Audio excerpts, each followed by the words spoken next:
આજના ડિજિટલ યુગમાં પુસ્તકોની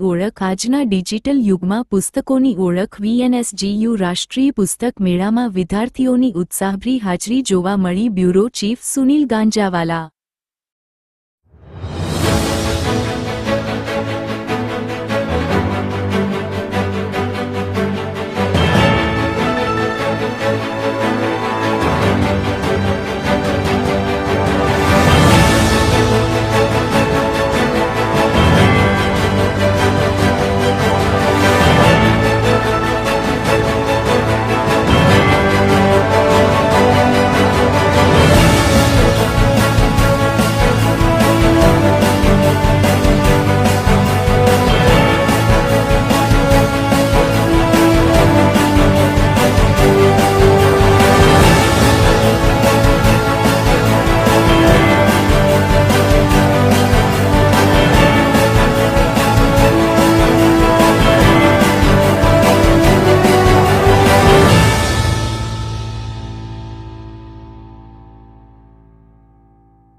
મારું નામ જય ઠક્કર।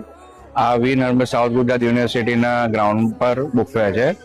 સુરત મહાનગરપાલિકા દ્વારા બુક ફેર આયોજન કરવામાં આવ્યો છે 22 ફેબ્રુઆરીથી 1 માર્ચ સવારે 11 થી રાત્રે 10 વાગ્યા સુધી।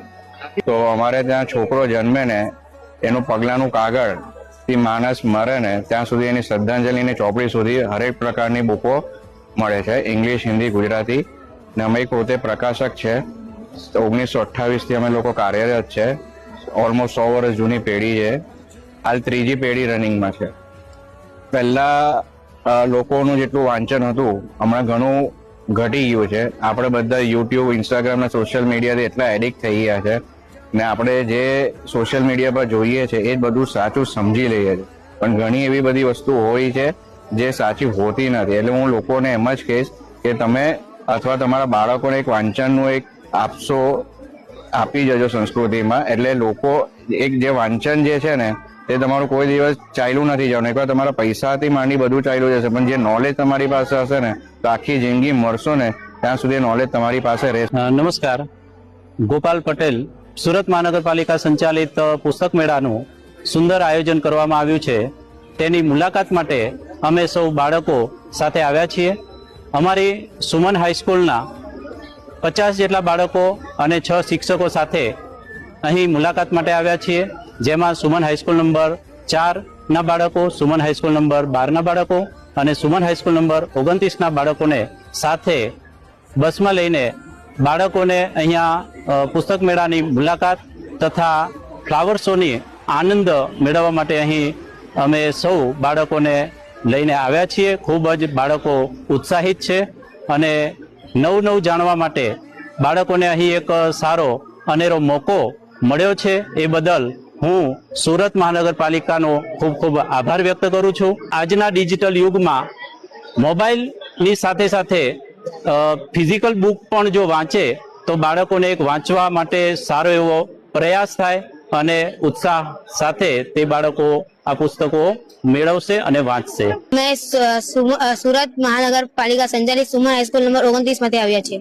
આજે અમે પુસ્તક મેળામાં આવ્યા છે. ત્યાં વિવિધ પ્રકારની પુસ્તકો જોવા મળી છે, જેમાં સાહિત્યની, આધ્યાત્મિક, પછી બાળ પુસ્તકો, જેમાં પંચતંત્રની વાર્તાઓ બધી વગેરે અમને જાણવા મળે છે. એમાંથી પુસ્તકો વાંચવાનો મને ઘણો રસ છે.